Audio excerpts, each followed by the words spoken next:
Titulares de prensa, miércoles 4 de septiembre del 2019 por el canal Venezuela. Libre Celo.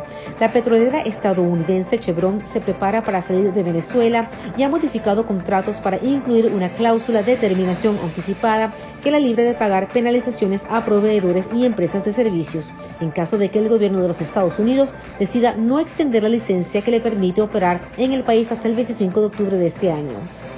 No obstante, Rey Ford, vocero de la petrolera con larga trayectoria en Venezuela, que alcanza casi un siglo de operaciones, sostiene que cierto optimismo sobre la posibilidad de que las operaciones continúen en beneficio de las 8.000 personas que trabajan en esta empresa, así como sus familias. El Parlamento venezolano declaró a la disidencia de las FARC, al ELN, al Hezbollah, Hamas e ISIS como grupos terroristas y ordenó a los cuerpos de seguridad del Estado hacerle frente para garantizar la soberanía e integridad territorial de Venezuela. El presidente de la Comisión de Política Exterior de la Asamblea Nacional, el diputado Francisco Sucre, anunció que denunciarán ante las Naciones Unidas al régimen de Nicolás Maduro por violar la resolución 1373 del Consejo de Seguridad de la ONU, que obliga a los países a combatir el terrorismo. El presidente encargado de Venezuela contrata al bufete de abogados estadounidenses Sullivan & Cromwell LLP para reestructurar la deuda externa de Venezuela. Allanan residencias en Anzoátegui de directivos petroleros nombrados por Juan Guaidó, la residencia de Javier Troconis, comisionado presidencial para la gestión y recuperación de activos, y Carlos Balsa, miembro de la directiva de PDVSA, fueron registradas por funcionarios del SEBIN, pese a encontrarse en el exterior. La narcoguerrilla colombiana explota oro ilegalmente dentro de Venezuela. Un reportaje del diario brasileño O Globo reseña que los miembros del ELN cruzaron la frontera en Colombia y avanzaron hasta el estado Bolívar. La fiebre del oro arrastra a la Amazonia venezolana. El 58% de los puntos de minería ilegal que hay en este pulmón, que mantuvo el virus al mundo desde que se iniciaron los voraces incendios en Brasil y Bolivia, están en la pequeña porción de la Amazonia venezolana. El Seraguear, de tan solo 12 años, murió este miércoles 4 de septiembre en el hospital JM de Dos Ríos, en Caracas, a pesar de contar con medidas cautelares de la Comisión Interamericana de los Derechos Humanos. La activista Susana Rafal informó que los niños con deficiencia renal en el mencionado centro de salud se van muriendo uno a uno. La grave crisis hospitalaria que hay en el país se ha convertido en una condena para las parturientas que ven cómo en la morgue siguen llegando mujeres que van a los hospitales a dar a luz.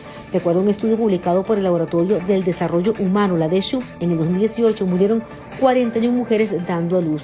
La cifra es realmente alarmante, pues en el promedio, cada 9 días una mujer embarazada pierde la vida al dar a luz. Estas estadísticas, aseguran en el gremio médico, son por la crisis que hay en Venezuela, pues los números desde el 2010 hablan de un repunte significativo de muertes maternas. Los números de mortalidad materna aumentan por diversas razones, además de la crisis.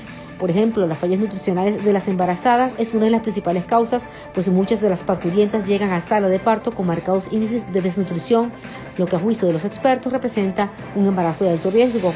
Otro de los problemas con los que deben lidiar las mujeres que van a dar a luz, el control prenatal es completamente nulo. Este último se ve reflejado en lo que no hay consumo de medicamentos y vitaminas, pues los médicos estiman que 7 de cada 10 embarazadas atendidas en la red pública no toman ningún tipo de tratamiento para fortalecer al bebé en su etapa de gestación, lo cual puede generar partos prematuros, lo cual lo convierte de nuevo en un embarazo de alto riesgo. Economía. Los precios en el mercado inmobiliario de Venezuela han caído 75% en los últimos 20 años, con lo cual se mantienen entre los más bajos de toda América Latina, informó el presidente de la Cámara Inmobiliaria, Carlos Alberto González. El Banco Central de Venezuela liquidó $1.000 millones en oro de sus reservas durante el primer semestre de este año. Las exportaciones petroleras venezolanas continúan cayendo a medida que los compradores se retiran. En julio, la producción de petróleo de Brasil fue 3.7 veces mayor que la de Venezuela. Indicadores económicos. Dólar marginal, 24.386 bolívares soberanos por dólar. Euro, 27.556,18 bolívares soberanos por euro. Mesa de cambio, 23.330,14 bolívares soberanos. Peso colombiano, 0.15. Internacionales. El canciller de Colombia, Carlos Homs Trujillo, destacó la cooperación de Colombia y el gobierno interino de Juan Guaidó para enfrentar el terrorismo que amenaza la región, que es fundamental. Como una medida para no violar las sanciones emitidas de Estados Unidos a funcionarios del régimen venezolano, la Corporación Nacional de Petróleo de China, CNPC, uno de los principales socios con la petrolera estatal PDVSA, paralizó sus actividades con Maduro. La CNPC, que opera en Venezuela a través de su filial Sinovenza, enviará este miércoles una carta a PDVSA cumpliendo con el embargo. La información contradice la versión del régimen de Maduro, que afirma que la relación con China son cada vez más fuertes. Al mediodía de este 4 de septiembre, medianoche en China, vence el plazo de una de las licencias establecidas por el gobierno de Donald Trump para que las compañías internacionales vinculadas con Estados Unidos completen todas las transacciones necesarias para el cierre de sus operaciones en Venezuela sin exponerse a costosas sanciones comerciales. El 16 de agosto, China National Petroleum Corporation canceló los planes de cargar cerca de 5 millones de barriles de petróleo venezolano tras la última orden ejecutiva del presidente norteamericano Donald Trump. Asimismo, la CNPC se unió al banco más grande de Turquía, Ziraat Bank, que cortó sus relaciones con el Banco Central de Venezuela tras las sanciones. Las medidas representan un revés a Maduro, que ha contado con China y Rusia para mantenerse en el poder en medio de la crisis.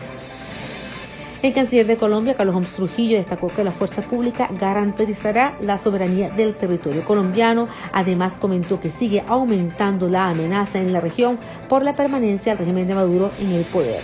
Consideró que es una amenaza en donde se abre el territorio de Venezuela para la acción de grupos narcoterroristas colombianos contra ciudadanos e intereses colombianos, y es una amenaza que se refleja de las malas acciones de ese gobierno que crea escenarios de crisis, y esto afecta la estabilidad de la región.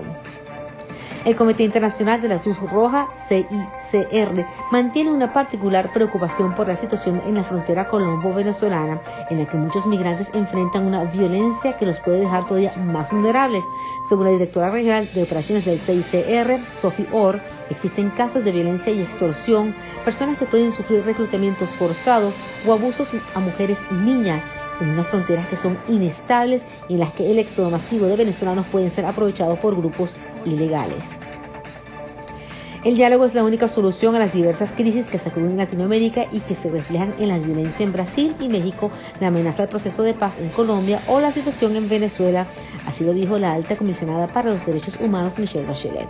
Bachelet también confió que el diálogo que intenta mantener el gobierno venezolano haga posible que su oficina establezca una presencia permanente en el país para poder hacer un seguimiento de lo que ocurre desde dentro y no desde el exterior, como debe hacerlo actualmente. Sobre las conversaciones que hay entre los integrantes del Grupo de Lima, Argentina, Brasil, Canadá, Chile, Colombia, Costa Rica, Guatemala, Guyana, Honduras, Panamá, Paraguay, Perú, Santa Lucía y Venezuela, para presentar la próxima semana al Consejo de Derechos Humanos una resolución pidiendo una comisión internacional que investigue las violaciones de derechos humanos en Venezuela, Michelle Bachelet dijo que serán los países los que decidan lo que quieren. Nuestra página web de noticias www.venezuelalibre.net. Nuestras redes sociales, Twitter @Figuemin, Instagram Celo Venezuela Libre. Suscríbete, comparte y activa las notificaciones en YouTube Venezuela.espacio.libre. Si lo escuchas por Venezuela.libre, no es un rumor, no es noticia. Somos Venezuela.libre, 5 años luchando por la libertad con ustedes, porque no hay derecho a rendirse, debemos ser libres.